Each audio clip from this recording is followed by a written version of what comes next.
మాజీ వాలంటీర్లు తమకు న్యాయం చేయాలంటూ పోలీస్ స్టేషన్ మెట్లెక్కుతున్నారు. జిల్లా వ్యాప్తంగా వైసీపీ నేతల ఒత్తిడి వల్లే తాము వాలంటీర్గా రాజీనామా చేశామని తమకు న్యాయం చేయాలని కోరుతున్నారు. 34వ డివిజన్ కార్పొరేటర్ ఎస్కే ఫమీతా, భర్త రియాజ్, ఏఎల్ఓ వెంకటేష్లపై పోలీసులకు ఫిర్యాదు చేశారు. ఈ ప్రభుత్వం తమను ఆదుకోవాలని వాలంటీర్లు కోరుతున్నారు. దీనికి సంబంధించి మరిన్ని వివరాలు మా ప్రతినిధి సురేంద్ర అందిస్తారు. జిల్లా వ్యాప్తంగా అనేక మంది వాలంటీర్లు పోలీస్ స్టేషన్లో కంప్లైంట్ ఇస్తున్నారు. ఏదైతే గత ప్రభుత్వంలో ఉన్నటువంటి వాలంటీర్లు వైసీపీకి సంబంధించినటువంటి ఒత్తిడి వల్లే ఇటు రాజీనామాలు చేశామని కూడా ఆరోపిస్తూ ఇటు పోలీస్ స్టేషన్ కంప్లైంట్లు ఇస్తున్నారు. అయితే ప్రస్తుతం మనం ఫోర్ట్ టౌన్ పోలీస్ స్టేషన్ వద్ద కొంతమంది వాలంటీర్లు వచ్చి ఇటు వైసీపీ ఒత్తిడి వల్ల రాజీనామా చేయాల్సింది వచ్చిందని చెప్పి కంప్లైంట్ ఇవ్వడం జరిగింది. ఒకసారి వారి మాటల్లో అడిగి తెలుసుకుందాం. చెప్పండి, ఎందువల్ల మీరు రాజీనామాలు చేయాల్సి వచ్చింది? ఇప్పుడు స్టేషన్కి ఎందుకు వచ్చారు? సార్, మా ఏరియా కార్పొరేటర్, నెక్స్ట్ కార్పొరేటర్ వాళ్ళ హస్బెండ్ రియాజ్, ఎమ్మెల్ఓ వెంకటేశ్వర్లు అనే వాళ్ళ ముగ్గురు మరి కొంతమంది వాళ్ళందరి వల్ల మరి కొంతమంది నాయకుల వల్ల వచ్చేసి వాళ్ళు మాకు మీద ఒత్తిడి తీసుకురావడం వల్ల మేము రిజైన్ చేయాల్సి వచ్చింది సార్. అది చాలామంది అడుగుతున్నారు, మరి వాళ్ళు చేయమనగానే మీరు చేసేస్తారని. కాదు సార్, ప్రజెంట్ ఆ ప్రభుత్వంలో ఉన్న వాళ్ళు ఉన్నారు కాబట్టి వాళ్ళు మా రేషన్ కార్డులు మీ అసలు ఏరియాలోనే ఉండకుండా చేస్తాం మిమ్మల్ని అనేసి ఈ విధంగా మమ్మల్ని భయపించారు. అందువల్ల మేము రిజైన్ చేయాల్సి వచ్చింది. ఎలక్షన్ కోడ్ వచ్చిన తర్వాత మేము అసలు ఎటువంటి వాళ్ళది అసలు పని చేయకుండా మేము గమ్ముగానే ఉన్నాము. కానీ మమ్మల్ని మీరు రిజైన్ చేసి వచ్చి ఎలక్షన్లో వర్క్ చేయాలా మీరు అనేసి బలవంతంగా మా చేత రిజైన్ చేయించారు. మేము ఇది కూడా అన్నాము, 35 ఇయర్స్ మాది అయిపోయి ఉంది సార్. ఒకవేళ ఇప్పుడు రిజైన్ చేస్తే మళ్ళీ నోటిఫికేషన్ 35 ఇయర్స్ లోపల వాళ్ళకే పడద్ది కానీ పై వాళ్ళకి పడదు అని చెప్తున్నారు సార్. అలాంటప్పుడు మమ్మల్ని ఇప్పుడు తీసేస్తే మళ్ళీ మేము జాయిన్ అయ్యేదానికి కూడా కుదరదు సార్ అన్నా కూడా, లేదు మేము ఉన్నాము, మేము జాయిన్ చేపిస్తాం మీకు అనేసి మమ్మల్ని బలవంతంగా అది రిజైన్లు చేయించారు. అది చాలామంది అంటారు 5,000 సార్.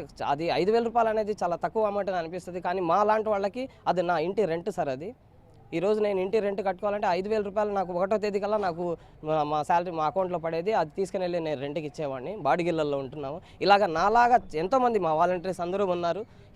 వాళ్ళెవరికి సొంత ఇల్లులు అలాంటిది ఏ లేదు. వాళ్ళ 5,000 రూపాయలు అనేది ఆ పిల్లలకి కానివ్వండి, నాలాగా హౌస్ రెంట్ కట్టుకునే వాళ్ళకి కానీ దేనికో దానికి 5,000 అనేది ఉపయోగపడతా ఉండింది. అదే మళ్ళీ ఈ ప్రభుత్వంలో 10,000 రూపాయలు ఇస్తామని చెప్పారు.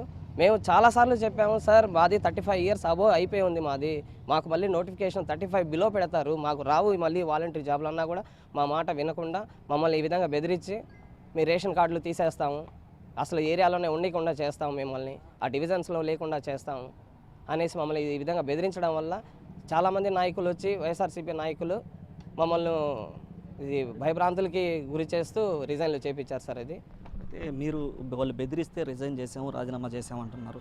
అప్పుడు మీరు ఎందుకు కంప్లైంట్ ఇవ్వలేదు?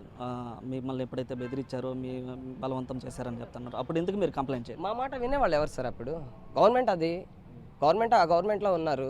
ఎవరి మాట వింటారు? ఇప్పుడు మీడియా మిత్రులు మీరే చెప్పాలి. ఇంకా ఇది ఏ గవర్నమెంట్ ఉంటే ఆ గవర్నమెంట్లో వచ్చేసి వాళ్ళ పనులు జరుగుతాయి. కానీ మేము వాలంటీర్లము, అది వాళ్ళు ఏం చెప్తారు, మా గవర్నమెంట్లో ఇచ్చిన జాబులు కదా, మేము రిజైన్ చేయమంటున్నాం చేయండి అని భయపిస్తామంటే ఎవరికి పోయి చెప్పుకుంటాము?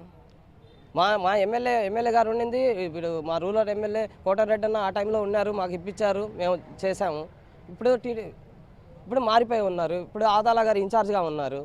ఇప్పుడు ఎవరికి వెళ్ళి ఇప్పుడు మొత్తం గవర్నమెంటే కార్పొరేటర్లే వచ్చి మాకు చెప్తా ఉంటే ఇంకా వెళ్ళి ఎవరికి ఇచ్చి కంప్లైంట్ చేసుకుంటాం, ఎక్కడని చెప్పుకుంటాం? ఇప్పుడు స్టేషన్లో ఏమని కంప్లైంట్ చేశారు? మీరు ఎవరి మీద కంప్లైంట్ చేశారు, ఏమని కంప్లైంట్ చేశారు? మేము కంప్లైంట్ చేసింది ఒకటేనండి, మా కార్పొరేటర్, నెక్స్ట్ వాళ్ళ హస్బెండ్ రియాజ్, ఎమ్మెల్ఓ వెంకటేష్ అనే అతను, వీళ్ళు మరి కొంతమంది నాయకులు వచ్చేసి బలవంతం చేసి మా చేత రిజైన్ చేయించారు. ఆ రిజైన్ మేము కోరుకుంటున్నది ఏంటంటే ఆ రిజైన్ యాక్సెప్ట్ చేయకుండా మా జాబులు మాకు మళ్ళీ ఇప్పించాల్సిందిగా మేము కోరుకుంటున్నాం. మాకు 34వ డివిజన్ కార్పొరేటర్ ఫమీదా గారు, వాళ్ళ భర్త రియాజ్ గారు, ఎమ్మెల్ఓ వెంకటేష్ గారు బలోపేతంగా మా మీద ఏంటంటే ఈ ఉద్యోగాలు మీరు రిజైన్ చేయాల్సిందే, సోదరుడు చెప్పినట్టు వయసు ఎక్కువ ఉందని చెప్పి బతిలాడే పరిస్థితులు కూడా ఉన్నాయి. అయినా వాళ్ళు పట్టించుకోకుండా కాస్త కూడా కనికరం చెప్పకుండా మా మీద వయసు ఎక్కువ ఉన్నా సరే మేము పెట్టిస్తామని చెప్పేసి బలోపేతంగా మా చేత రిజైన్ చేయడం జరిగింది సార్. ఈరోజు మేము చాలా నష్టపోయాం సార్. ఈరోజు ఏంటంటే మేము సర్వం కోల్పోయాం సార్. ప్రభుత్వం ఎప్పుడైతే వెళ్ళిపోయిందో సర్వం కోల్పోయాం సార్ మేము.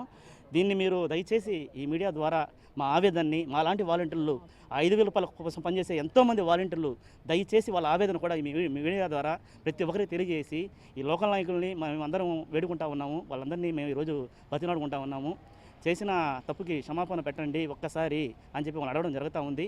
అదేవిధంగా ఈరోజు ఫోర్ట్ టౌన్ సిఐ గారికి వచ్చి మేము మా మర్యాదపూర్వకంగా ఆయనకి వినప పత్రం ఇవ్వడం జరిగింది. వాలంటీర్లను కలిసి కూడా వాళ్ళ మీద యాక్షన్ తీసుకోవాల్సిందిగా, కఠిన చర్యలు తీసుకోవాల్సిందిగా ఈ సందర్భంగా మీకు తెలియజేసుకుంటా ఉన్నాను సార్. వాలంటీర్లుగా 5,000 రూపాయలు వచ్చే జీతం సామాన్యులకి 5,000 అంటేనే ఎక్కువ అని చెప్పి, అదేవిధంగా కుటుంబాన్ని గడుపుకునేదానికి మాకు ఎంతో 5,000 రూపాయలు అవసరం అని చెప్పి కూడా ఇటు వాలంటీర్లు చెప్తున్నటువంటి పరిస్థితి. అయితే ఇప్పటికే ఈ ప్రభుత్వం అయినా మేము ఆ రోజు ఉన్నటువంటి వైసీపీలో ఉన్నటువంటి నాయకులు ఆ ప్రభుత్వం ఒత్తిళ్ళ వల్లే రాజీనామాలు చేయాల్సి వచ్చిందని, అయితే ఇప్పటికైనా ఈ ప్రభుత్వం అది అర్థం చేసుకొని వారిని వాలంటీర్లుగా కొనసాగించాలని కోరుతున్నటువంటి పరిస్థితి. కెమెరామెన్ మనోజ్తో సురేంద్ర.